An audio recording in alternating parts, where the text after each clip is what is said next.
안녕하세요. 편히 주무셨습니까? 예. 우리 찬송 뒤에 오신 분들 계시니까요. 인사 다시 한번 할까요? 예, 안녕하세요. 안녕하세요.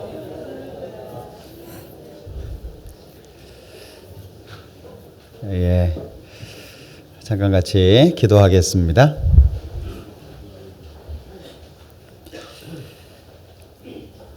우리를 사랑하시는 자비로우신 주님, 참으로 감사합니다.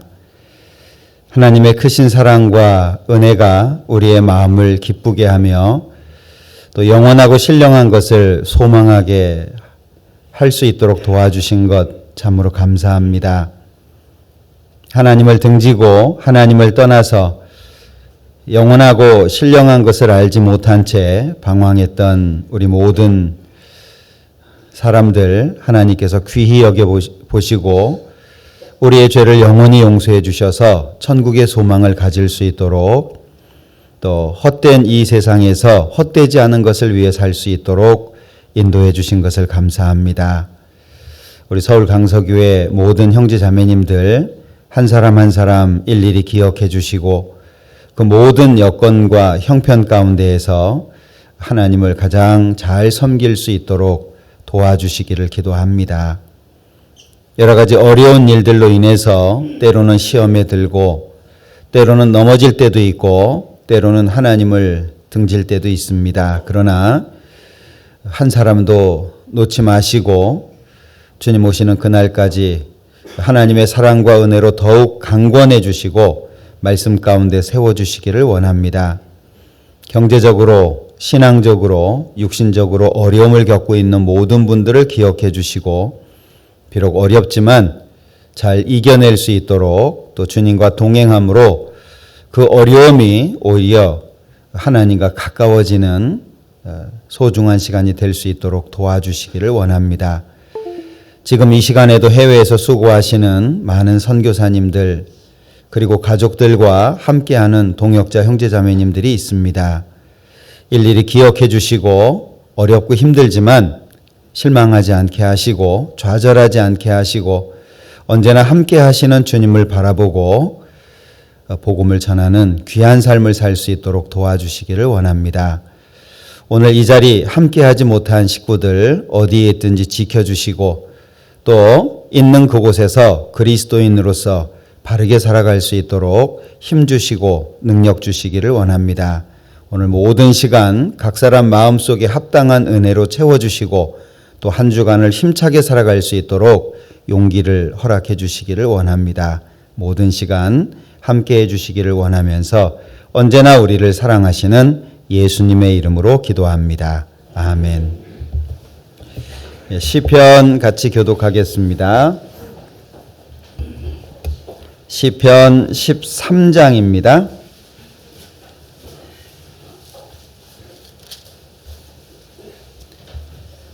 시편 13장 제가 한 절 읽고 형제자매님들 한 절 읽고 1절부터 끝절까지 번갈아 교독하겠습니다. 여호와여 어느 때까지니까 나를 영영히 잊으시나이까 주의 얼굴을 나에게서 언제까지 숨기시겠나이까.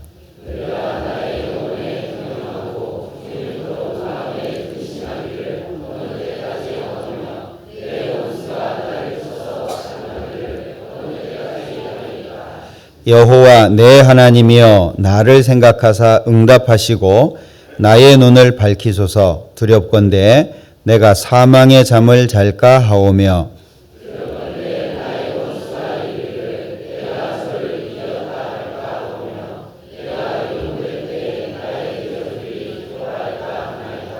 나는 오직 주의 인자하심을 의뢰하였사오니 내 마음은 주의 구원을 기뻐하리이다.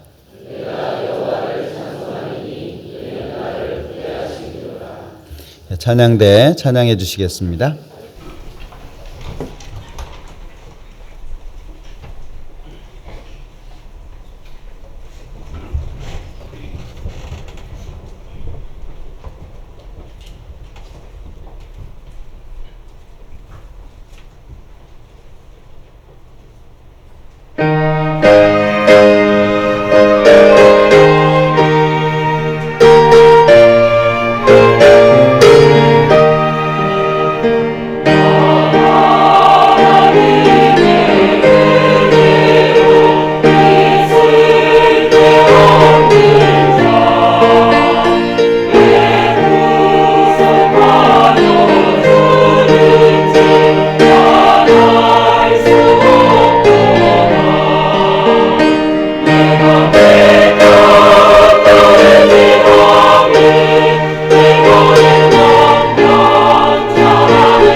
신약성경 골로새서 2장 찾겠습니다.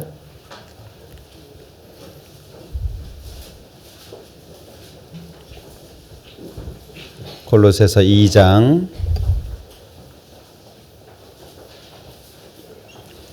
6절 7절입니다.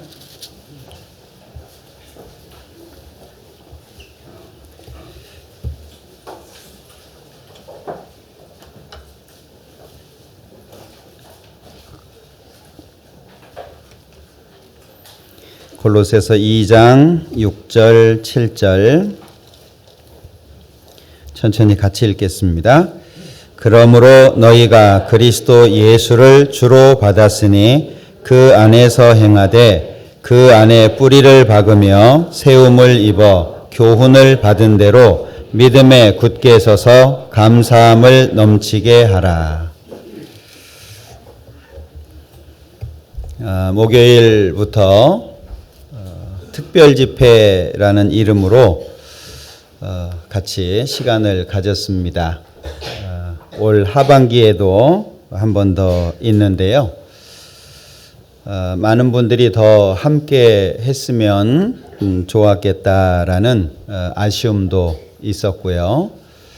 또 말씀을 들으시는 분들이 또 하나님의 말씀 앞에 은혜를 얻고 또 마음이 새로워지는 그런 경험을 하는 모습을 보면서 우리가 늘 말씀을 가까이 하고 있지만 특별히 더 함께 고민하고 생각해 볼 수 있는 시간을 갖는 것이 정말 중요하구나라는 생각도 해봤습니다.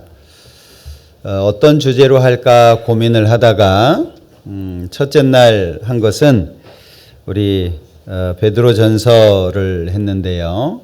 그리스도인과 고난에 대해서 같이 생각을 해봤습니다.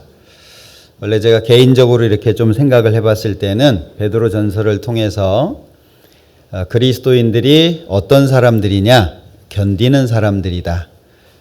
그래서 고난이라고 하는 주제를 좀 같이 생각해 봤고요. 두 번째는 그리스도인에게는 반드시 따라오는 것이 이 순종이라고 하는 건데 야고보서를 통해서 순종이 뭐냐라고 하는 걸 같이 생각해 봤는데요. 야고보서를 통해서는 그리스도인들이 어떤 사람들이냐, 예수님을 따르는 사람들이다라는 관점을 좀 생각해 봤습니다. 그런가 하면 어제 그리스도인이 믿음이 굉장히 중요하잖아요. 그리스도인과 믿음에 대해서 히브리서 11장을 중심으로 같이 생각을 해봤습니다. 그래서 이 히브리서 11장을 통해서는 그리스도인들이 어떤 사람들이냐, 바라보는 사람들이다. 뭔가 소망하고 영원하고 신령한 것을 추구하는 사람들이다 라고 하는 부분을 좀 생각을 해봤습니다. 오늘은 골로새서를 좀 생각해 보고 싶은데요. 이 골로새서는 예수님을 주인공으로 하고 있기 때문에 보통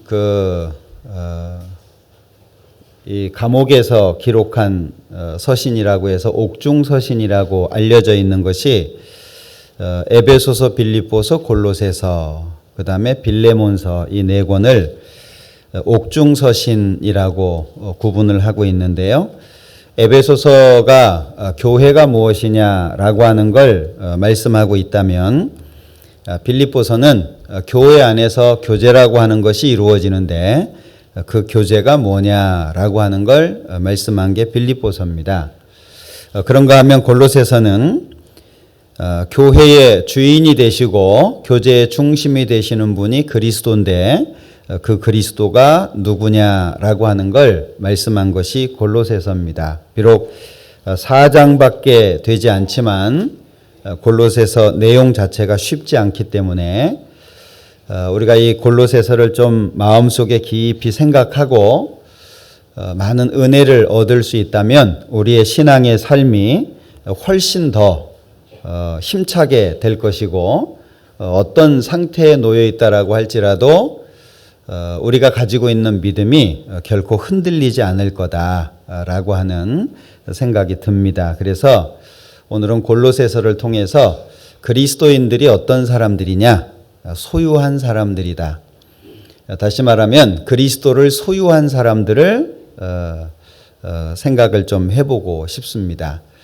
교회 종교적인 어떤 측면 이것이 아니라 예수님을 실제 소유하고 있는 사람들, 그들을 그리스도인이라고 부른다는 거죠. 그래서 크리스찬이라고 하는 말은 그리스도가 그 속에 살고 있는 사람이다, 그런 뜻이잖아요. 그러니까 크리스찬이라고 하는 말, 그리스도인이라고 하는 말 자체가 교회를 다니고 종교적인 의미가 아니라 예수님을 실제 소유하고 있는 사람이라는 의미이기 때문에 오늘 골로새서를 좀 같이 생각을 해보려고 합니다.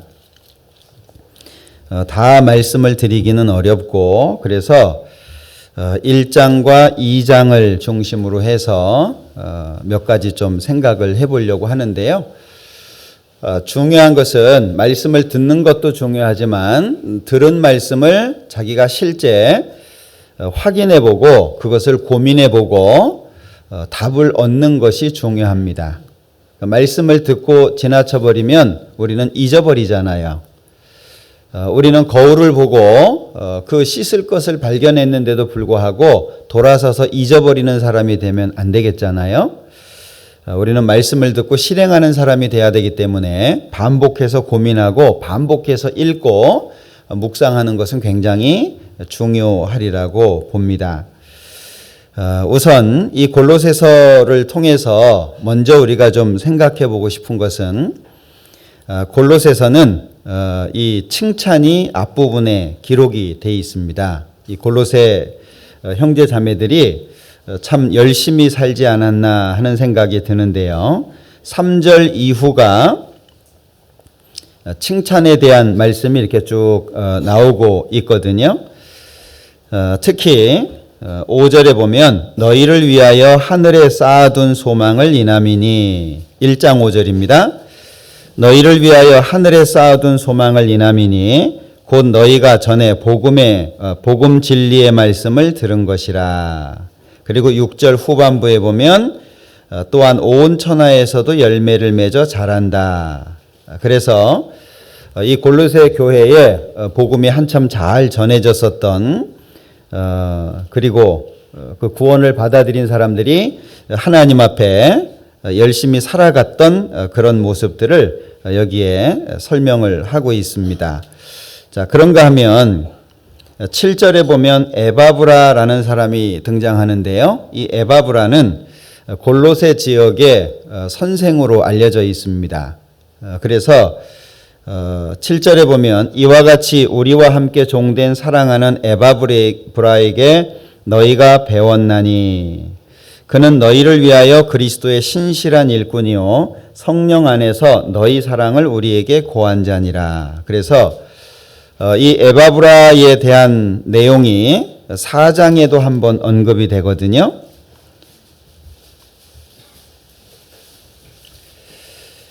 이 4장에서도 이 에바브라에 대해서 말씀을 하고 있는데 4장 7절부터가 이제 끝 인사입니다. 마무리하는 인사가 이렇게 쭉 나와 있는데 7절에는 두기고라는 사람이 나오고 9절에는 오네시모라는 사람이 나오고 10절 이후에 보면 뭐 아리스다고 그다음에 마가 11절에 유스도라 하는 예수 이렇게 여러 사람이 등장하는 가운데 12절에 보면 그리스도 예수의 종이라고 표현하면서 에바브라 이렇게 나오거든요. 그래서 이 골로새 교회의 믿음의 그 터 그리고 믿음의 기둥을 세운 사람이 에바브라라고 나와 있습니다. 그래서 에바브라에게 너희가 배웠다.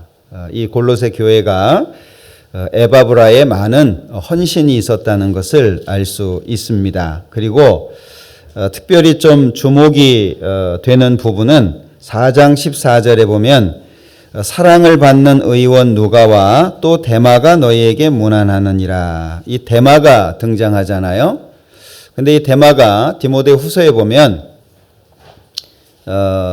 세상을 사랑해서 나를 버리고 데살로니가로 가버렸다라고 등장하는 인물입니다. 한때 바울 사도와 함께 복음을 전했었는데 후에 세상을 사랑하는 마음이 들어오게 됐고 바울 사도를 버리고 데살로니가로 가버렸던, 그러니까 골로새서를 기록할 당시만 해도 함께 복음을 전했었다라고 하는 걸 알 수 있겠죠. 결국에 우리가 끝까지 함께하는 것이 아주 중요하다.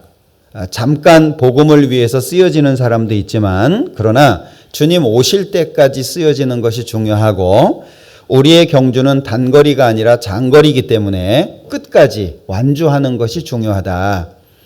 20km 달려야 되는데 10km는 1등을 하고 그리고 10km 이후에 포기를 해버린다면 그건 아무런 의미가 없겠잖아요.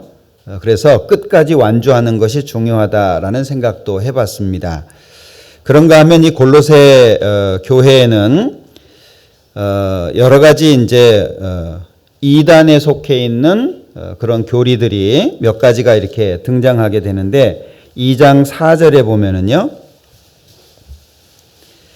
내가 이것을 말함은 아무도 공교한 말로 너희를 속이지 못하게 하려 함이니, 위험에 직면해 있다라고 하는 거, 어려움이 다가오고 있다라고 하는 걸 느끼실 겁니다. 그래서 바울 사도가 급하게 골로새서를 기록할 수밖에 없는 이유가 기록되어 있죠. 그런가 하면 2장 8절에 보면 누가 철학과 헛된 속임수로 너희를 노략할까 주의하라. 여기 철학 그리고 헛된 속임수, 그리고 뒤에 보면 이것이 사람의 유전과 세상의 초등학문을 조침이요 그리스도를 조침이 아니니라. 그래서 철학 그리고 헛된 속임수가 골로새 교회 안에 들어오려고 하는, 어려움을 주려고 하는 모습으로 나타나 있습니다. 그런가 하면 16절에 보면 그러므로 먹고 마시는 것과 절기나 월삭이나 안식일을 인하여 누구든지 너희를 편론하지 못하게 하라. 이것들은 장래 일의 그림자이나 몸은 그리스도의 것이니라. 그래서 먹고 마시는 거, 절기, 월삭, 안식일, 율법적인 부분을 말씀하고 있죠. 그리고 18절에 보면 누구든지 일부러 겸손함과 천사 숭배함을 인하여 너희 상을 빼앗지 못하게 하라. 그래서 이 골로새 교회 안에는 철학, 헛된 속임수, 그리고 율법적인 여러 가지 것들, 그런가 하면 일부러 겸손한 어떤 목적을 갖고 있는 거죠. 일부러 겸손함, 그리고 천사 숭배, 이런 것들이 골로새 교회를 어렵게 하고 있는 이제 그런 모습입니다. 그래서 이런 여러 가지 어려움들 속에서 자신의 믿음을 지키고 하나님 앞에 신앙을 바르게 할 수 있는 이유가 뭐냐? 어떻게 하면 이런 여러 가지 어려움들을 이겨내고 하나님 앞에 바른 믿음, 바른 신앙을 가질 수 있겠냐? 그 요지가 골로새서입니다. 그래서 골로새서의 가장 핵심이라고 할 수 있다면 예수 그리스도입니다. 여러 가지 어려움, 여러 가지 어떤 고통, 고난, 어떤 역경 속에서 자신을 지킬 수 있는 아주 중요한 부분, 그것이 바로 예수 그리스도. 그래서 2장 2절에 보면 이는 저희로 마음의 위안을 받고 사랑 안에서 연합하여 원만한 이해의 모든 부요에 이르러 하나님의 비밀인 그리스도를 깨닫게 하려 함이라. 하나님의 비밀인 그리스도. 그래놓고 3절에 보면 그 안에는 지혜와 지식의 모든 보화가 감추어 있느니라. 예수님을 하나님의 비밀이라고 설명하고 있죠. 그래서 이 예수님에 대해서 우리가 좀 깊이 있게 생각해 볼 수 있는 그런 시간이 되면 좋겠다라고 생각이 됩니다. 자, 그런가 하면 이 골로새서에서 짧은 성경이거든요. 4장밖에 안 되는 짧은 성경입니다. 그래서 1장과 2장에서는 그리스도가 어떤 분이냐라고 하는 구체적인 내용을 말씀하고 있고 3장, 4장에서는 정말 그리스도를 소유한 사람이라면 이렇게 살아라. 삶의 지침까지 4장으로 연결이 되어 있습니다. 그래서 1장, 2장, 3장, 4장 이렇게 구분해서 보시면 좀 더 이렇게 쉽게 접근할 수 있겠는데요. 3장 1절입니다. 3장 1절 4절까지 같이 읽어볼까요? 그러므로 너희가 그리스도와 함께 다시 살리심을 받았으면 위의 것을 찾으라. 거기는 그리스도께서 하나님 우편에 앉아 계시느니라. 위의 것을 생각하고 땅의 것을 생각지 말라. 이는 너희가 죽었고 너희 생명이 그리스도와 함께 하나님 안에 감추었음이니라. 우리 생명이신 그리스도께서 나타나실 그때에 너희도 그와 함께 영광 중에 나타나리라. 그래서 정말 예수님을 소유한 사람이라고 한다면 소유한 사람은 이렇게 살아야 된다라고 하는 걸 3장 4장에 설명을 해주고 계십니다. 자, 우선 1장 1절 2절은 문안 인사로 되어 있습니다. 대부분 바울 사도의 서신의 어떤 특징이 있죠. 시작과 끝을 문안으로 하고 있는 부분입니다. 그리고 3절부터 8절까지는 골로새 교인들에 대해서 하나님 앞에 감사할 수 있는 이유를 쭉 설명하고 있습니다. 아마 이 바울 사도는 골로새 교회 이 교인들을 생각할 때 하나님 앞에 감사한 마음이 있었던 것 같아요. 여기 3절에 보면 1장 3절입니다. 우리가 너희를 위하여 기도할 때마다 하나님 곧 우리 주 예수 그리스도의 아버지께 감사하노라. 이는 그리스도 예수 안에 너희의 믿음과 모든 성도에 대한 사랑을 들음이요. 아마 이 골로새 교인들에게 복음이 전해지게 됐고 그들은 복음을 받아들인 이후 하나님 안에서 성실하게 살았던 것 같아요. 그 모습이 바울 사도와 함께하고 있는 많은 사람들에게는 하나님을 향한 감사가 됐던 겁니다. 자, 우리도 그런 것 같아요. 내가 신앙생활을 잘하는 것이 내 문제만이 아니라 나를 바라보는 그 누군가에게 힘과 용기를 줄 수 있다는 거죠. 내가 어려움 속에서 하나님을 생각하고 견디는 것이 나 혼자 고난을 통과하는 것이 아니라 그걸 바라보는 누군가 같은 어려움 또는 더 큰 어려움 속에 있는 분에게 힘과 용기를 줄 수 있는 너무나도 중요한 본이 된다라고 하는 거죠. 그냥 나 혼자 슬프고 나 혼자 기쁘고 나한테 좋은 일이 생긴 거고 나한테 어려운 일이 생긴 것이 아니라 우리에게는 내게 있는 어떤 일이라고 할지라도 내 주변에 있는 사람들에게 분명히 교훈이 되기도 하고 용기와 능력이 되기도 한다라고 하는 걸 이 3절부터의 내용을 통해서 생각해 볼 수 있겠습니다. 자, 그런가 하면 1장 9절부터 이렇게 보면 이제 본론에 들어가게 되는데요. 9절부터 12절까지의 내용을 통해서 골로새 교인들을 향한 바울 사도의 소망이 담겨져 있습니다. 너희가 이런 사람이 되면 좋겠다라고 하는 소망에 대해서 말씀을 하고 있는데 9절 이로써 우리도 듣던 날부터 너희를 위하여 기도하기를 그치지 아니하고 구하노니 너희로 하여금 모든 신령한 지혜와 총명에 하나님의 뜻을 아는 것으로 채우게 하시고 첫 번째 구하는 내용이 모든 신령한 지혜와 총명에 하나님의 뜻을 아는 것으로 채워지기를 바란다라고 하는 소망입니다. 이거는 아마 우리 모든 사람의 소망이지 않을까라는 생각이 듭니다. 하나님에 대해서 구체적으로 알고 하나님의 지혜를 더 많이 소유할 수 있다면 이것은 우리의 소망인 것처럼 이 바울 사도는 골로새 교인들이 이렇게 되기를 간절히 소망했다라고 하는 거죠. 10절에 보면 주께 합당히 행하여 범사에 기쁘시게 하고 앞부분에는 신령한 지혜와 총명에 하나님의 뜻을 아는 것으로 채워지는 것을 말했다면 10절에서는 주께 합당히 행하는 것을 말씀하고 있죠. 그러니까 채워지는 것은 목적이 행하는 것이다 라고 하는 거죠.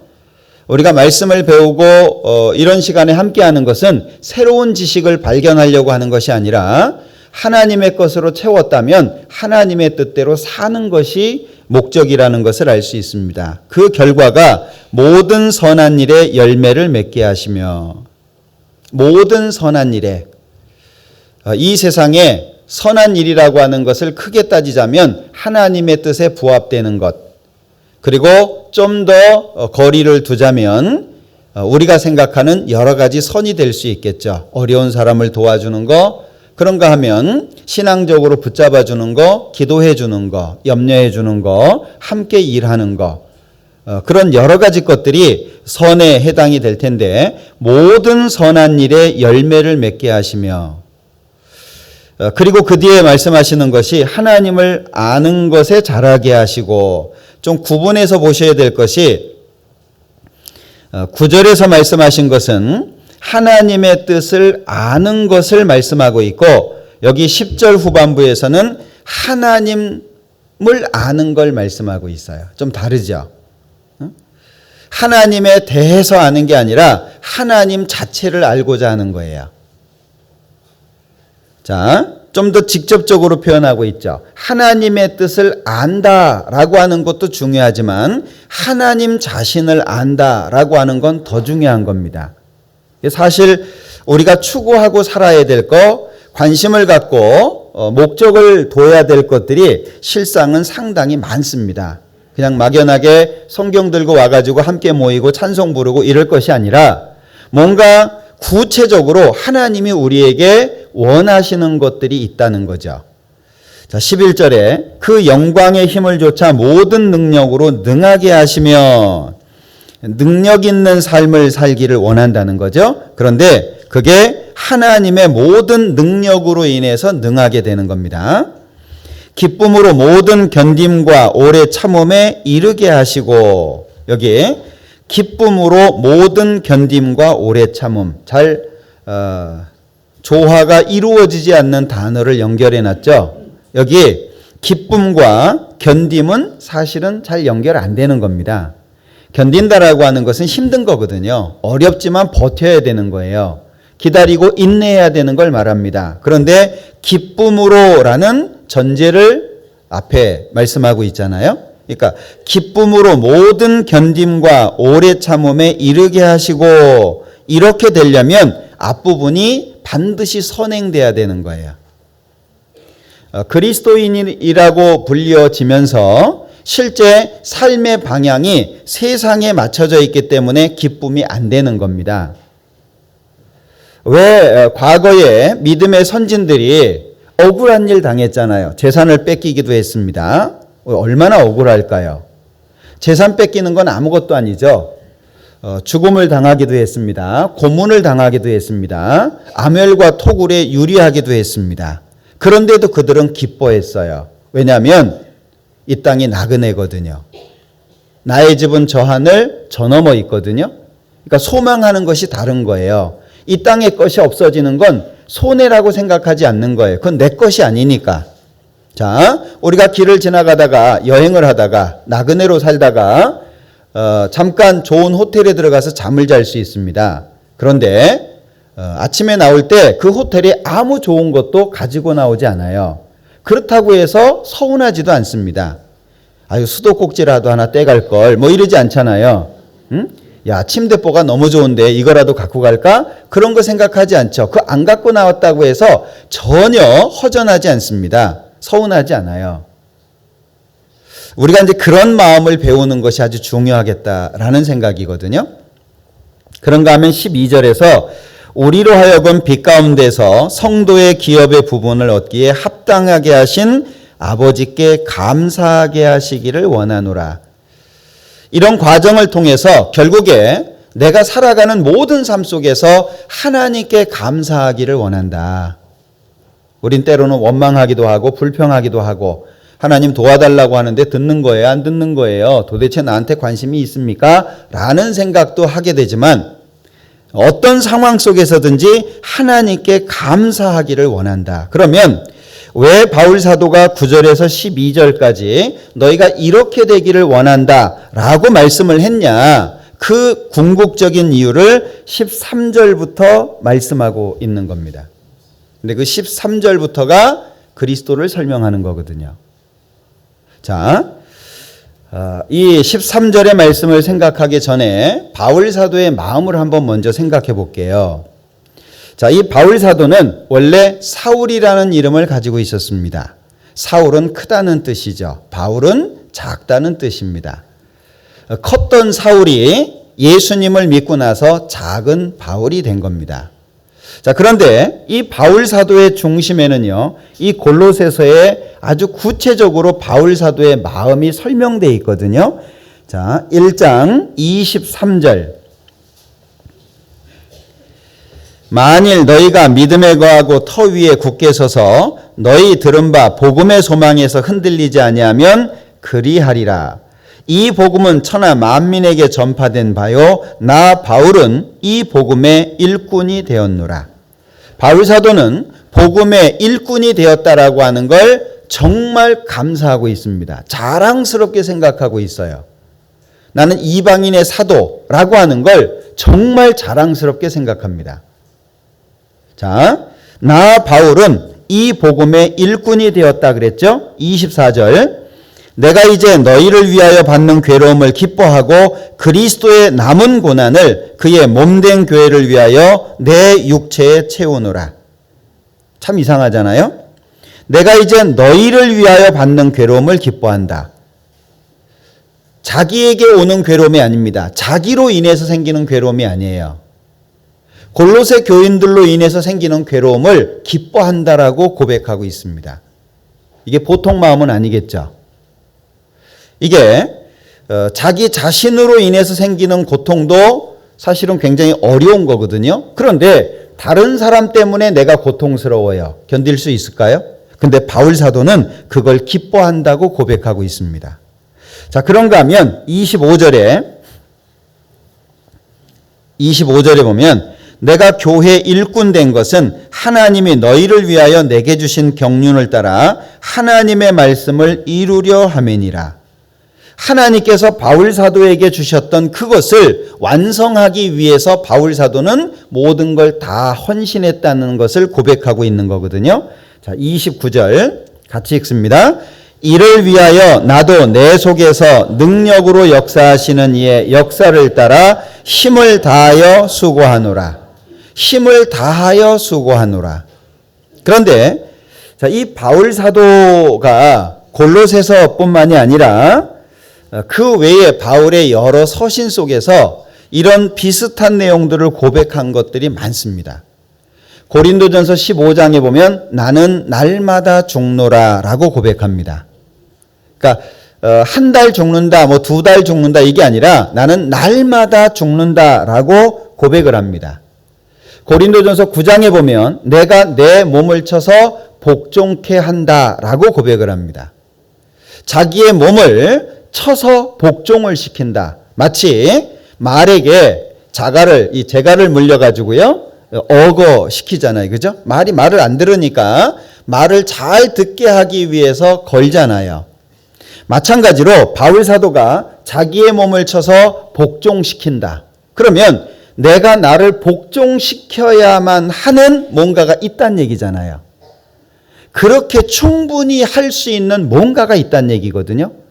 나는 날마다 죽는다. 날마다 죽으면서도 뭔가 추구하는 게 있고 가치 있게 생각하는 것이 있으니까 그렇게 하는 거잖아요. 그냥 아무것도 없는데 날마다 죽는다 이럴 수는 없잖아요.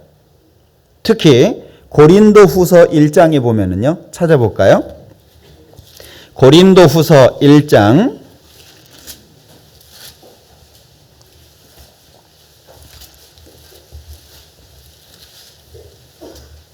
8절입니다. 형제들아 우리가 아시아에서 당한 환난을 너희가 알지 못하기를 원치 아니하노니 심에 지나도록 심한 고생을 받아 살 소망까지 끊어지고 우리 마음에 사형 선고를 받은 줄 알았으니 이는 우리로 자기를 의뢰하지 말고 오직 죽은 자를 다시 살리시는 하나님만 의뢰하게 하심이라. 10절에 그가 이같이 큰 사망에서 우리를 건지셨고 또 건지시리라. 자, 여기에 아시아에서 당한 환난, 구체적인 기록은 없습니다. 그러나 이 아시아 지역을 전도하는 가운데에서 사도행전을 보면 얼만큼 어려움을 경험했는지를 생각해 볼 수 있는 사건들은 있어요. 그러나 일일이 거론하지 않고 있습니다. 아시아에서 당한 환난인데 그 환난이 얼마나 컸냐? 힘에 지나도록 심한 고생이라고 표현합니다. 그 결과 살 소망까지 끊어졌대요. 아, 이제 주님 앞에 가는구나. 이제 가는구나. 난 죽는구나. 라고 하는 걸 생각했다는 거죠. 9절에 우리 마음에 사형 선고를 받은 줄 알았다. 그래서 고린도전서 4장에 보면 하나님께서 바울 사도를 미말에 두셨다 이렇게 표현하거든요. 미말, 꼬랑지입니다. 꼬랑지. 제일 끝부분. 제일 끝부분, 가치 없는, 보잘것없는 하나님이 바울 사도를 미말에 두셨고 천사와 사람에게 구경거리가 되게 하셨다.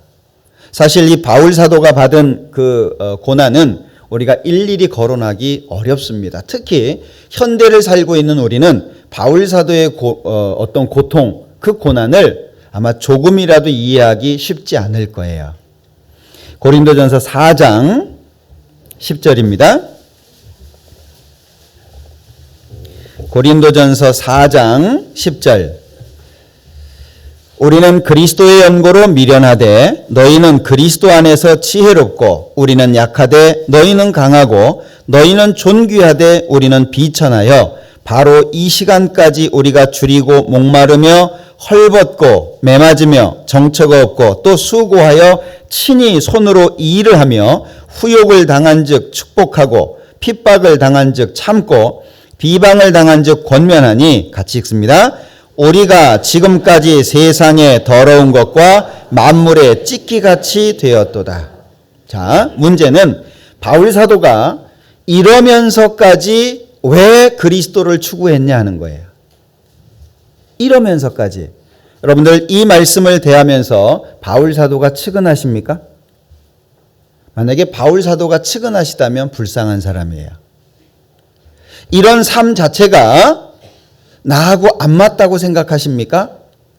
이런 삶 자체가 너무나도 이 고통스럽고 힘들지만 우린 이 길을 벗어날 수는 없습니다. 지금도 이 당시에 받는 환난, 역경, 고난과 비교할 수 없지만 지금도 우리가 어려워할 수 있는 그 힘든 일들이 있어요. 그런데 그런 힘든 일들 속에 살면서 자신이 처량스럽습니까? 어떻습니까? 어떤 사람은 좋은 집에 32평, 50평짜리 집에 삽니다. 나는 반지하에 냄새나는 곳에 삽니다. 슬프십니까? 슬프세요? 만약에 슬프시다면 불행한 거예요. 불쌍한 겁니다.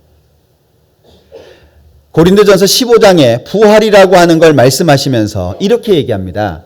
이 고린도전서 15장은 부활에 대한 말씀이잖아요. 한번 찾아볼게요.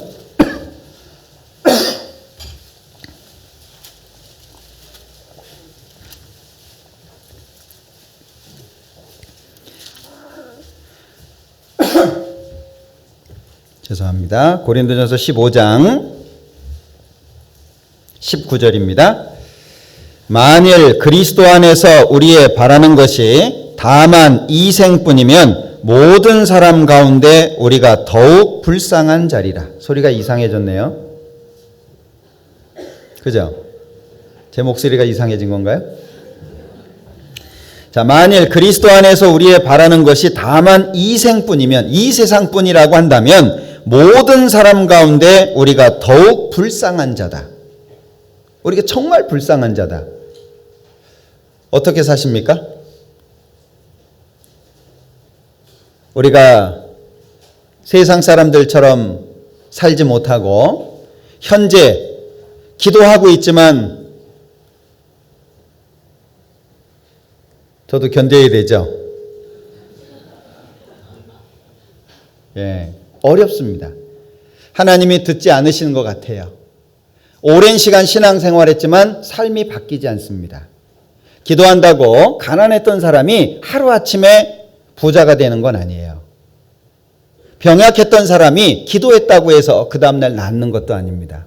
어쩌면 주님 오실 때까지 아플 수도 있고 어쩌면 주님 오실 때까지 가난할 수도 있어요.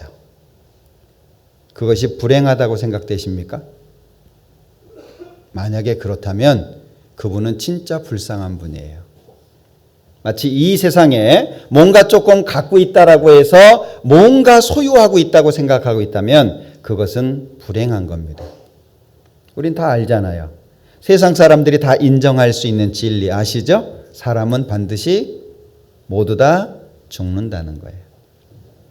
이 세상에 있는 그 어떤 거 아무것도 손에 가지고 가지 못합니다. 그런데 조금 좋은 차 있다고 차 때문에 뻐긴다면 불쌍하지 않겠어요? 그 집 결국에 자기 것이 되지 않는데 그 집 좀 크다고 그것 때문에 뻐긴다면 불쌍하지 않겠습니까? 지금 좀 경제적으로 여유롭게 산다고 마치 자기가 뛰어난 것처럼 생각하고 있다면 불쌍하지 않겠습니까? 잠시 뒤에 어떻게 될지 우리는 아는데. 그러지 않아요? 바울 사도는 도대체 이해가 될 수 없는 그런 어려움 속에 살았습니다. 그런데도 불구하고 계속 자기는 그런 어려움을 기뻐하고 견디고 있는 거예요. 고린도후서 11장에도 보면 수고하며 애쓰고 여러 번 자지 못하고 춥고 떨고 줄이며 목마르고 굶고 어려움을요 정말 많은 부분을 호소하고 있습니다. 그러나 바울 사도가 고린도후서 11장에 내가 이렇게 어려웠다 그거 알아달라고 얘기한 게 아니에요. 자, 바울 사도의 마음을 한번 보죠. 고린도후서 11장입니다.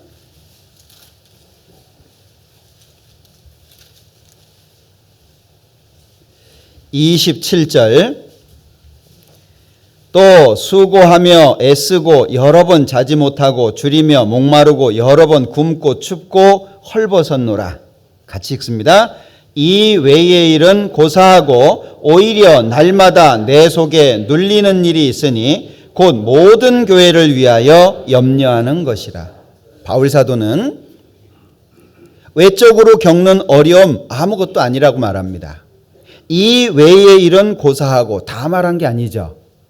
지금 여기 기록하고 있는 것 외에도 더 많이 있다는 걸 말씀하고 있습니다. 그러나 이 외의 일은 고사하고 오히려 날마다 내 속에 눌리는 일이 있다. 날마다 눌리는 일. 그게 뭐냐? 곧 모든 교회를 위해서 염려하는 거다. 그럼 바울 사도의 관심은 어디입니까? 자기가 굶거나 잠을 못 자거나 이거 관심 없어요. 오직 관심이 뭡니까? 교회를 위해서, 복음을 위해서, 하나님이 자기에게 주신 그 사명에 대해서. 사도행전 20장 보겠습니다. 이 바울 사도에게 주신 사명이 있잖아요. 자, 20장 24절 나의 달려갈 길과 주 예수께 받은 사명 곧 하나님의 은혜의 복음 증거하는 일을 마치려 하면은 나의 생명을 조금도 귀한 것으로 여기지 아니하노라. 자기 생명조차 초월할 수 있는 마음을 갖고 있습니다. 참 이런 거 보면 부럽지 않습니까? 야, 나도 저렇게 살 수 있다면 얼마나 좋을까? 부럽지 않으세요? 예. 하루 종일 놀다가 밤 10시에 침대에 누우려고 하면 좀 그렇지 않아요? 그런데 하루 일과를 정말 성실하게 마치고 힘은 들었지만 그 침대 앞에 딱 서게 되면 정말 행복한 마음 드시죠? 우리가 이 바울 사도와 같은 마음을 가지면 좋겠다. 그러면 이 바울 사도가 이런 어려움, 내가 선한 싸움을 싸우고 그리고 나의 달려갈 길을 마치고 그리고 믿음을 지켰다. 이런 고백을 어떻게 해서 할 수 있었냐. 상상할 수 없는 어려움. 바울을 죽이지 않으면 먹지도 마시지도 않겠다. 40여 명이 따라다니는. 유대인들이 가는 곳마다 쫓아다니고 돌로 치고 죽었는 줄 알고 성 밖에 내치니까 또 깨어나가지고 다시 들어가서 전도를 하고 그런 많은 어려움들, 그 어려움이 바울 사도에게는 어려움이 아니었잖아요. 어떻게 해서 그럴 수 있었을까? 그걸 고백하는 것이 골로새서 1장 13절부터라는 거예요. 한번 보죠. 골로새서 1장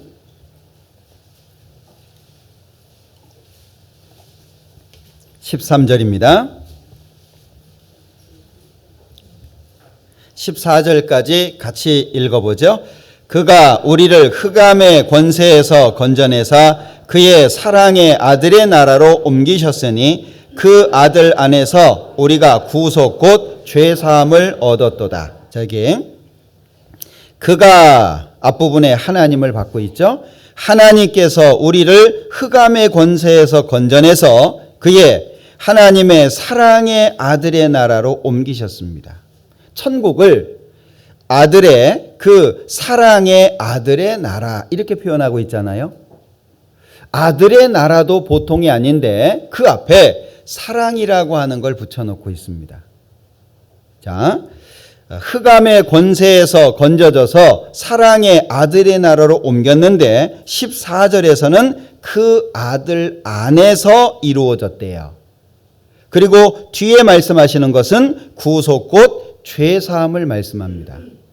그러면 바울 사도가 9절부터 12절까지 골로새 교인들에게 너희가 이런 사람이 됐으면 좋겠다라고 권고하고 있는데 그 권고하는 이유가 뭐냐? 그리스도 때문에 그렇다 그 얘기예요.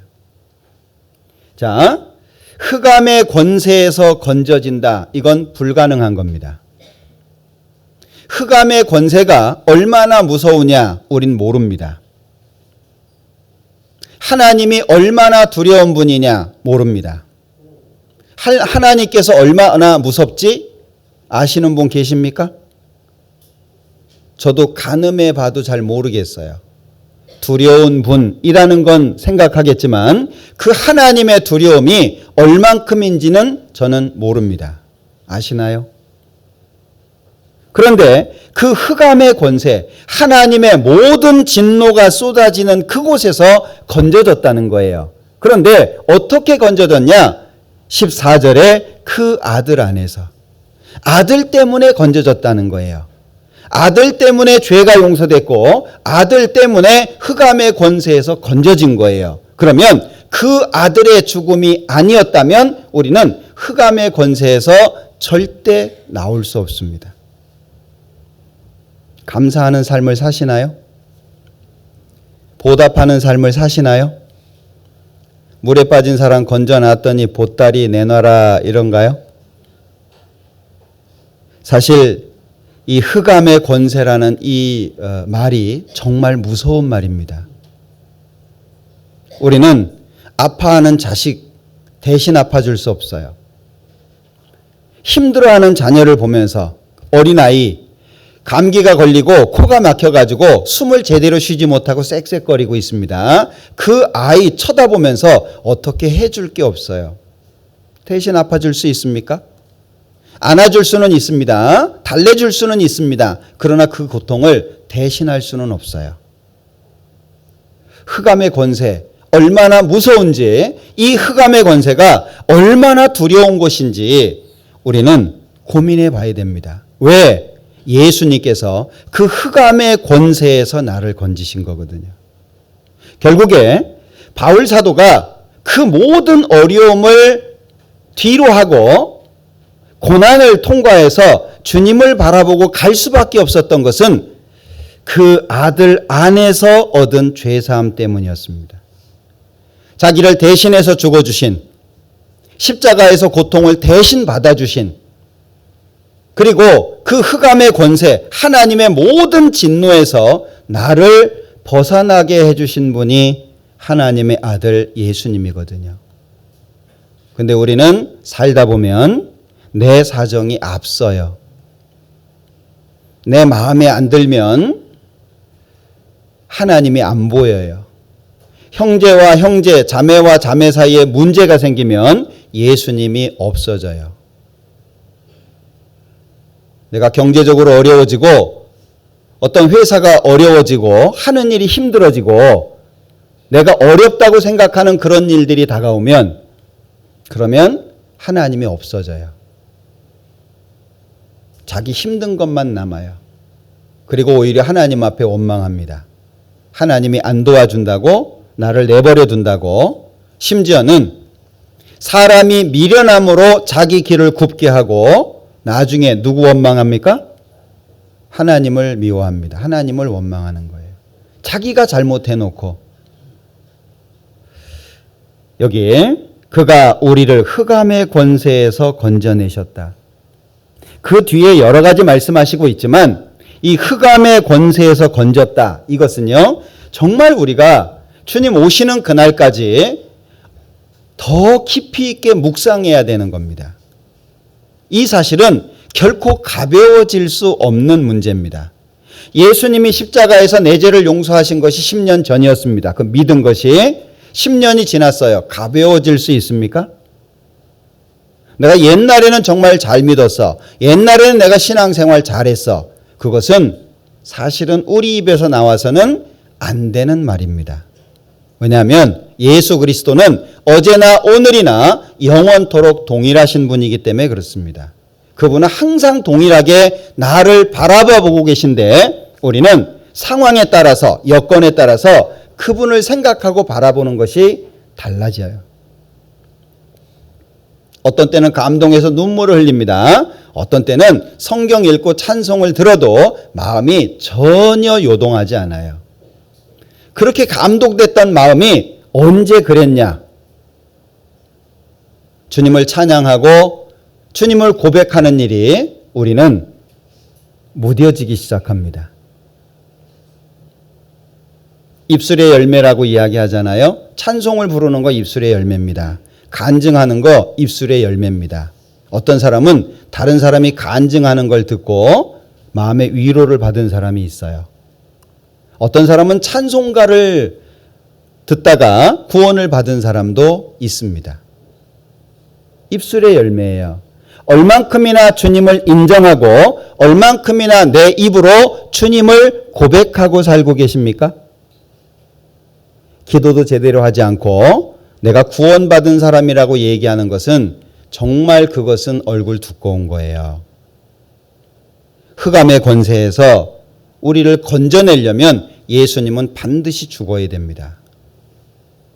이 땅에 육체를 가지고 태어나셔야 되고 그리고 삶 속에 의를 행하셔야 되고 결국에 십자가에서 죽으셔야 되는데 마태복음 26장에 보면 예수님 얼굴에 침을 뱉었다라고 되어 있습니다.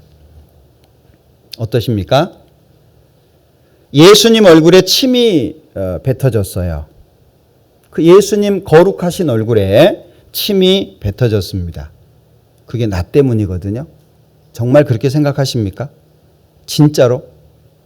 예수님의 얼굴을 주먹으로 치고 예수님을 손바닥으로 때립니다. 군병들은 머리에 가시면류관을 씌우고 홍포를 입힙니다. 그리고 갈대로 예수님 머리를 칩니다. 조롱하는 거죠. 그리고 예수님의 옷을 제비뽑아 나누기도 합니다. 그 예수님이 무슨 죄가 있습니까? 그 예수님이 자기 자신을 위해서 그렇게까지 하셔야 될 일은 아무것도 없습니다. 그가 우리 죄를 없이 하고자 나타나신 바 된 것을 너희가 아나니 그에게는 죄가 없느니라. 죄 없으신 그분께서 왜 그렇게 모욕과 수치를 받아가면서 십자가에 죽어야만 할까요? 그것이 바로 나 때문이라고 하는 것을 믿는다면 절대 주님을 등지기는 어렵습니다. 내 마음대로 살기 어렵습니다.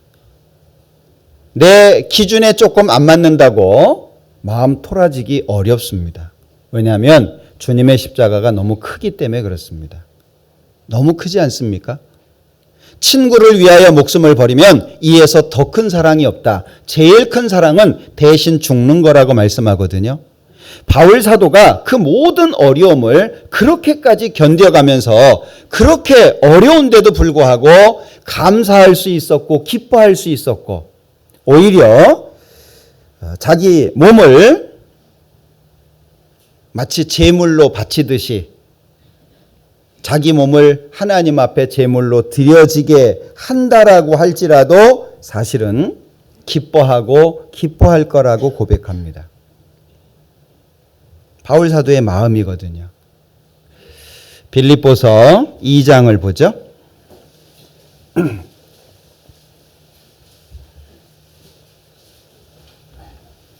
빌립보서 2장 17절입니다. 같이 읽어보죠. 만일 너희 믿음의 제물과 봉사 위에 내가 나를 관제로 드릴지라도 나는 기뻐하고 너희 무리와 함께 기뻐하리니. 관제라고 하는 건 구약에는 전제라고도 표현하고 있는데 쏟아 붓는 겁니다. 제단 앞에 피를 쏟아 붓듯이 완전히 쏟아 붓는 겁니다. 만일 너희 믿음의 제물과 봉사 위에 내가 나를 관제로 드릴지라도 나는 기뻐하고 너희 무리와 함께 기뻐하리니. 이런 기쁨이 도대체 어디에서부터 왔을까? 그것을 골로새서 1장 13절 14절에서는 흑암의 권세에서 건져주신 예수님이라고 고백하고 있는 거예요.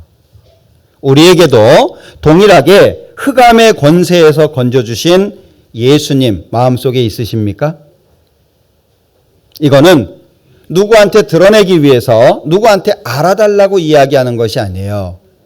개인적으로 정말 예수님 앞에 나 1대1의 관계 속에서 내 것으로 소유하는 것이 중요한 겁니다. 잠시 잠깐이면 오실리가 오시리니 지체하지 아니하시리라. 우리는 그분을 기다립니다. 그런데 대책 없이 기다릴 수는 없잖아요. 준비가 안 돼 있는데 기다리는 것은 어리석은 거 아니겠습니까? 준비하는 게 우선이잖아요.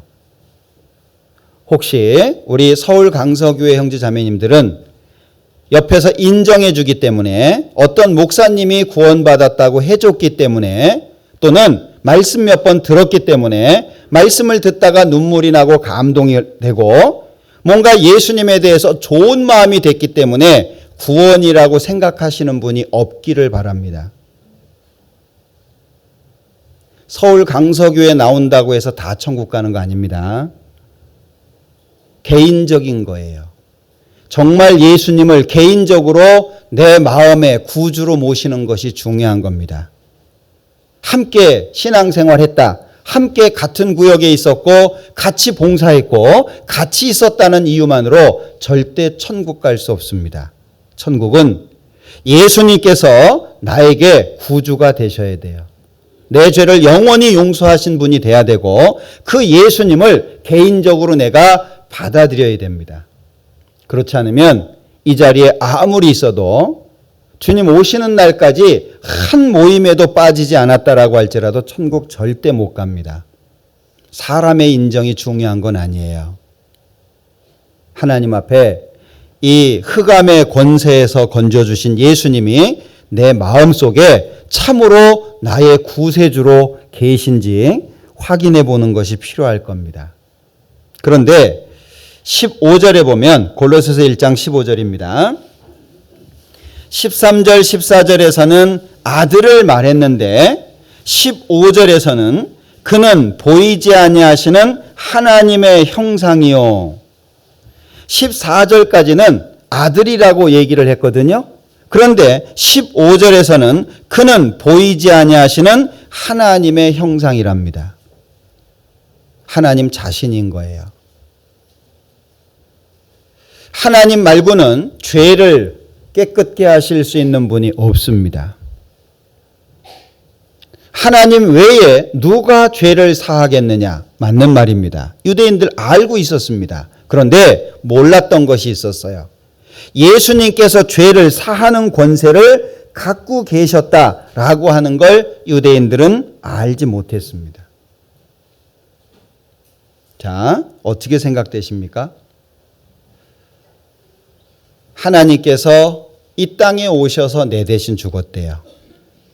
우주 만물을 창조하신 하나님께서. 그래서 많은 성경 속에서는 예수님의 피가 우리 죄를 용서했다 이렇게 말씀하고 있는데 딱 한 군데에서 하나님의 피가 우리 죄를 용서했다라고 기록하고 있는 곳이 있어요. 사도행전 20장입니다.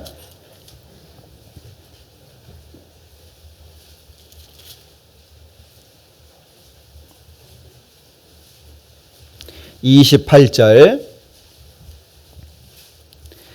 너희는 자기를 위하여 또는 온 양떼를 위하여 삼가라. 성령이 저들 가운데 너희로 감독자를 삼고 하나님이 자기 피로 사신 교회를 치게 하셨느니라. 하나님께서 자기 피로 사셨다 이렇게 말씀하거든요. 다른 곳에서는 예수님의 피가 죄를 용서했다 이렇게 말씀하고 있습니다. 그런데 오직 이곳에서만 하나님이 자기 피로 사신 교회를 다스리게 치게 하셨다라고 말씀해요. 그렇다면 나를 대신해서 죽으신 그 예수님은 누굽니까? 하나님 자신입니다. 이게 얼마나 엄청난 사건입니까? 우주 만물을 창조하신 그 하나님이 뭐가 아쉬워가지고 나 대신 십자가에 죽습니까?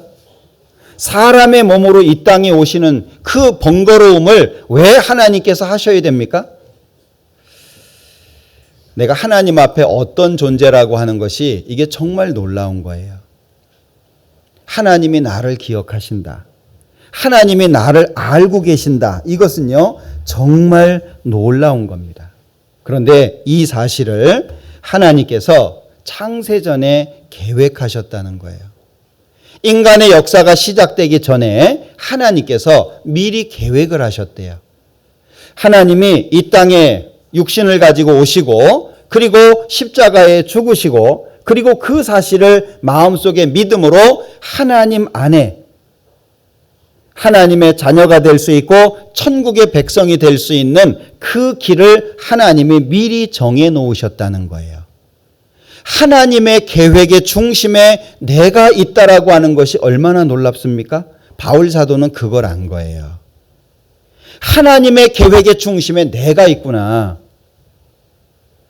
주 예수를 믿으라. 그리하면 너와 네 집이 구원을 얻는다. 그래서 이 만세 전부터 예수님을 통해서 인간을 구원하실 것을 성경에 기록해 놓으신 거예요.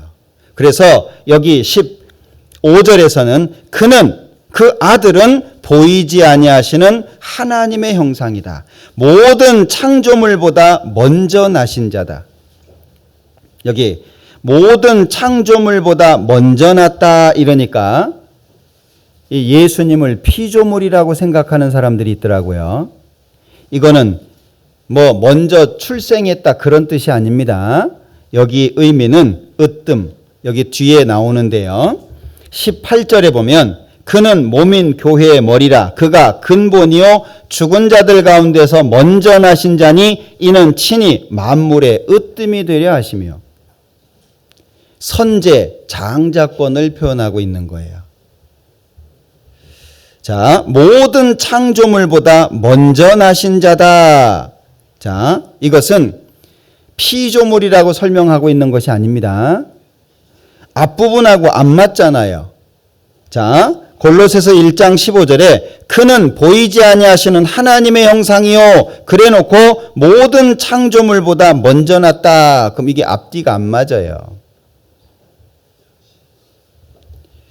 이거는 하나님의 계획 속에 아주 중요한 부분을 설명하고 있는 겁니다. 예수님이 이 땅에 오실 땐 독생자였어요. 하나님이 세상을 이처럼 사랑하사 독생자를 주셨으니 예수님이 이 땅에 오실 때 독생자였지만 그는 십자가에 죽습니다. 그 뒤 그는 독생자가 아니에요. 그는 맏아들이 됩니다. 그 예수님을 믿는 사람이 예수님 통해서 하나님의 아들이 되는 거예요. 그럼 결국에 하나님께서 왜 이런 방법을 쓰셨냐? 하나님의 모든 것을 예수님에게 주시고 사람이 그 예수님을 통해서 하나님의 모든 것을 얻도록 계획하신 거예요. 그러면 예수님이 아들이라고 하는 이름이 왜 필요합니까? 사실은 우리한테 아들 주려고 하는 거예요. 하나님 보좌 우편에 예수님이 앉으셨다. 예수님이 우편에 앉을 필요 뭐 있습니까? 그런 표현이 왜 필요합니까? 우리가 하나님 앞에 거하게 될 위치와 영광을 말하는 거예요. 예수님은 사람, 즉 나의 대표로 이 땅에 오신 겁니다. 인간의 대표로. 십자가에 죽으셨죠? 아담의 죄, 그 이후 모든 사람의 죄를 대표로 다 용서하신 겁니다. 그 사실을 믿음으로 말미암아 하나님의 아들이 됩니다. 영접하는 자 곧 그 이름을 믿는 자들에게는 하나님의 자녀가 되는 권세. 근데 누구를 영접합니까? 아들, 예수님이잖아요. 예수님에게 주어진 모든 것은 결국에 내가 예수님을 믿음으로 내가 얻게 될 모든 걸 말씀하고 있는 거예요. 그래서 이것은 모든 창조물보다 먼저 나신 자다. 이게 피조물이다. 그 뜻이 아닙니다. 하나님의 계획에 의해서 선재하신 걸 말씀하고 있는 거예요. 장자, 으뜸이라고 하는 개념입니다. 자, 16절, 골로새서 1장 16절. 만물이 그에게 창조되되, 그가 누굽니까? 예수님입니다. 그러면 예수님에게 창조됐다라고 하는 것은 창조주라는 의미잖아요. 창조주가 아니고서는 절대 창조할 수 없는 겁니다. 만물이 그에게 창조되되 하늘과 땅에서 보이는 것들과 보이지 않는 것들과 혹은 보좌들이나 주관들이나 정사들이나 권세들이나 만물이 다 그로 말미암고 제1원인이죠. 만물 모든 것이 예수님으로 말미암았다. 제1원인입니다. 생명의 원천이 주께 있사오니. 하나님께 생명이 많다 그 얘기가 아니라 생명 자체다 그 얘기잖아요. 하나님은 사랑이시라 사랑이 많다는 얘기가 아니라 사랑 자체다 그 얘기거든요. 제1원인이다 그 얘기예요. 그러니까 다 그로 말미암고 그를 위하여 창조되었고, 창조의 목적이죠. 창조의 목적이 뭡니까? 그를 위하여 창조되었고, 그리고 17절 또한 그가 만물보다 먼저 계시고 선제죠. 만물이 그 안에 함께 섰느니라. 이게요. 만물이 그 안에 함께 섰다. 표현 자체가 애매하지만 만물이 유지되는 것은 하나님의 능력에 의해서입니다. 느헤미야에 보면은요. 느헤미야 9장에 보면 오직 주는 여호와시라. 하나님은 여호와시다. 한 분 참된 신이다. 하늘과 하늘의 1월 성신 있잖아요. 그리고 땅과 땅 위의 만물과 바다와 그 가운데 모든 것을 지으시고 다 보존하시오니, 그게 여기 함께 섰다는 표현입니다. 하나님이 창조하셨을 뿐 아니라 유지하고 계시다 그런 얘기거든요. 하나님이 계시기 때문에 이 만물이 지금의 위치에서 정상적으로 돌아가고 있다 그런 얘기입니다. 그렇다면 분명히 창세기 1장에 태초에 하나님이 천지를 창조하시니라 이렇게 말씀하셨는데, 여기 골로새서에서는 17절 또한 그가 만물보다 먼저 계시고 만물이 그 안에 함께 섰느니라. 누구예요? 하나님이잖아요. 근데 예수님 설명하고 있는 거거든요. 18절 그는 몸인 교회의 머리라. 누굽니까? 예수님이잖아요. 그가 근본이요 죽은 자들 가운데서 먼저 나신 자니 이는 친히 만물의 으뜸이 되려 하시며 아버지께서는 모든 충만으로 예수 안에 거하게 하시고 그의 십자가의 피로 화평을 이루사 만물 곧 땅에 있는 것들이나 하늘에 있는 것들을 그로 말미암아 자기와 화목해 되기를 기뻐하심이라. 그러면 예수님을 통하지 않고서는 하나님과 절대 화목할 수 없는 거죠. 예수님의 십자가가 세워지지 않고서는, 예수님이 고난을 당하지 않으시고서는 하나님과 우리는 절대 화목할 수 없습니다. 다시 말하면 천국 가는 길이 없는 거예요. 이 예수님을 바울 사도는 발견한 거예요. 야, 이 예수님을 통해서 흑암의 권세에서 건져졌구나. 보니까 이분이 하나님인 거예요. 죄를 사하는 권세는 하나님밖에 없습니다. 그러니까 결국에 하나님께서 하시지 않으면 안 되는 거예요. 우리 머리로는 이해가 안 되는 부분이 있을 수 있어요. 우리 머리로는 설명이 잘 안 되는 부분이 있을 수 있어요. 그러나 말씀은 뭘 말하고 있습니까? 그 하나님께서 육체를 가지고 이 땅에 오셔서 나를 건지셨다는 걸 말씀하고 있잖아요. 그러면 이 예수님이 흑암의 권세에서 나를 건져주신 이 예수님이 어떤 분입니까? 우주 만물을 창조하신 그 하나님이에요. 그 하나님이 나를 사랑하시는 겁니다. 그 하나님이 나를 지켜보고 계시는 거예요. 그 하나님이 나를 가장 소중한 존재로 보시는 거예요.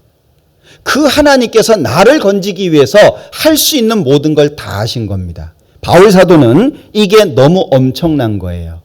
특히 화목해 하는 직분을 하나님이 허락하십니다. 자, 여기 21절에 전에 악한 행실로 멀리 떠나 마음으로 원수가 되었던 너희를 이제는 그의 육체의 죽음으로 말미암아 화목해 하사 너희를 거룩하고 흠없고 책망할 것이 없는 자로 그 앞에 세우고자 하셨으니 이게 하나님의 계획입니다. 그리고 그 계획은 세워졌습니다. 이제 그 계획을 내가 마음속에 어떻게 받아들일 거냐. 그래서 23절에 만일 너희가 믿음에 거하고 터 위에 굳게 서서 너희 들은 바 복음의 소망에서 흔들리지 아니하면, 복음의 소망이 무엇입니까? 예수님의 죽음과 부활이잖아요. 고린도전서 15장에 말씀하시는 예수님의 죽음과 부활, 그 복음의 소망에서 흔들리지 아니하면 그리하리라. 이 복음은 천하 만민에게 전파된 바요 나 바울은 이 복음의 일꾼이 되었노라. 바울 사도는 자신의 일생을 바칩니다. 우리는 어떻게 할까요? 나에게 그리스도는 어떤 분인가요? 그리스도인과 그리스도 어떤 관계인가요? 나에게는 예수님이 생명인가요? 아니면 액세서리인가요? 예수님은 나의 전부인가요? 아니면 예수님은 나의 일부인가요? 우리는 고민해야 됩니다. 갈등해야 됩니다. 그리고 결정해야 됩니다. 그리고 결정됐다면 남은 생에 정말 멋지게 살아야 돼요. 진짜 멋지게 살아야 됩니다. 왜냐하면 이건 특권입니다. 기도할 수 있는 거 특권입니다. 헌금할 수 있는 거 특권입니다. 저는 헌금할 때 저축한다고 생각하고 하거든요. 저는 제 것을 드린다고 생각하지 않습니다. 원래 내 것도 아니었지만 특권입니다. 주님을 위해서 살 수 있는 특권이에요. 그 아무에게나 주어지지 않습니다. 구원받지 않은 사람은 구원부터 받아야 됩니다. 정말 내가 예수님의 십자가를 통해서 구원을 받은 사람이라고 한다면 예수님이 나에게 어떤 존재인지 고민하고 마음에 결정하시기 바랍니다. 많은 숫자가 중요한 거 아닙니다. 많은 숫자 때문에 하나님이 역사하시는 거 아닙니다. 서울 강서교회가 많은 사람들이 모여서 함께하고 있지만 그 많은 사람 때문에 하나님이 일하시는 것 절대 아닙니다. 항상 역사 속에서 하나님이 일하시는 이유는 소수입니다. 그 소수가 정말 주님을 위해서 죽기까지 각오하고 주님을 사랑하고 자신을 희생시켜서라도 주님의 영광을 위해서 살려고 하기 때문에 그 소수에 의해서 하나님이 일하시는 거예요. 여러분들은 다수에 들기를 원하십니까? 소수에 들기를 원하십니까? 여러분들은 어린아이처럼 투정 부리면서 신앙생활을 하고 싶습니까? 아니면 정말 성인이 훌륭한 목적을 가지고 고난을 견디는 것처럼 살기를 원하십니까? 늘 누군가가 챙겨줘야 되고 늘 누군가가 돌봐줘야 되고 전화해줘야 되고 모임이 있다고 알려줘야 되고 상처난 마음을 위로해줘야 되고 그런 투정 부리는 신앙을 살고 싶으십니까? 그렇다면 다수입니다. 언제까지 투정할 거예요? 그럴 수는 없잖아요. 그죠? 소수는 투정 부리지 않습니다. 바울 사도는 자기의 잘못 때문에 어려움을 겪은 게 아니에요. 그러나 우리는 어떻습니까? 나 죄 없어. 나 잘못한 거 없어. 알고 보면 사실은 쌍방과실입니다. 일방적으로 잘못하는 경우는 이 세상에 거의 없습니다. 투정 부리면 안 돼요. 왜냐하면 나에게 그리스도는 생명이거든요. 나에게 그리스도는 전부예요. 내가 죽어서 예수님이 영광스러워질 수 있다면 우리는 죽어야 돼요. 그분은 나를 위해서 죽어주셨거든요. 부모가 자식을 지극히 정성으로 키웠습니다. 자식이 부모에게 효를 행하는 건 당연하지 않습니까? 부모가 정말 먹을 거 안 먹고 아껴서 그 아이를 키워줬다면 그 아이는 효도하는 게 당연하죠. 예수님이 나를 위해서 죽어주신 것이 틀림없다면 나는 예수님을 위해서 살아야 되는 것이 당연한 겁니다. 그거 특별한 거 아니에요. 특별하다고 생각하지 마셔요. 우리는 언제까지 다수로서 살 수는 없습니다. 우리 강서교회 모든 형제 자매님들이 소수에 들기 위해서 살아야 돼요. 신앙생활을 그냥 취미생활로 안 하셨으면 좋겠어요. 이번에 목요일부터 특별집회를 했습니다. 생활집회라고 하는 또 다른 이름인데 생활집회를 했습니다. 많이 오시기를 바라고 밥을 많이 했어요. 근데 많이 남았습니다. 물론 사정이 있죠. 어렵습니다. 그러나 초월할 수 있는 마음이 있다면 좀 달라지지 않을까요? 미리 자포자기하지 않는다면 좀 달라지지 않을까요? 한 말씀이라도 내가 뭔가 얻어야 되겠다고 하는 간절한 마음이 있다면 뭔가 좀 달라지지 않았을까요? 우리는 좀 더 소수에 들기 위해서 살아야 됩니다. 불평하지 말고 예수님께서 나에게 전부가 될 수 있도록, 예수님은 나를 전부로 생각해 주셨잖아요. 우린 예수님을 전부라고 생각하고 살기를 바랍니다. 우리 서울 강석의 모든 형제자매님들 마음속에 예수님께서 전부가 되셨으면 좋겠어요. 같이 기도하겠습니다. 우리를 사랑하시는 자비로우신 주님, 참으로 감사합니다. 오늘 골로새서를 통해서 예수님에 대해서 생각해 보았습니다. 예수님께서 우리를 전부로 생각하셨던 것처럼 우리도 예수님을 전부로 생각하며 살 수 있도록 도와주시고 주님을 기쁘시게 하는 소수에 들도록 우리가 살아갈 수 있도록 도와주시기를 원합니다. 우리 서울 강서교회 하나님 축복해 주시고 힘과 용기를 주시고 현재 어려움 이겨낼 수 있도록 축복해 주시기를 기도합니다. 영원하고 신령한 것을 바라보고 하나님의 나라를 마음속에 두고 살아갈 수 있도록 이 땅의 것이 우리의 마음을 빼앗지 못하도록 지켜주시고 도와주시옵소서. 남은 모든 시간들 함께해 주시기를 원하면서 언제나 우리를 사랑하시는 예수님의 이름으로 기도합니다. 아멘.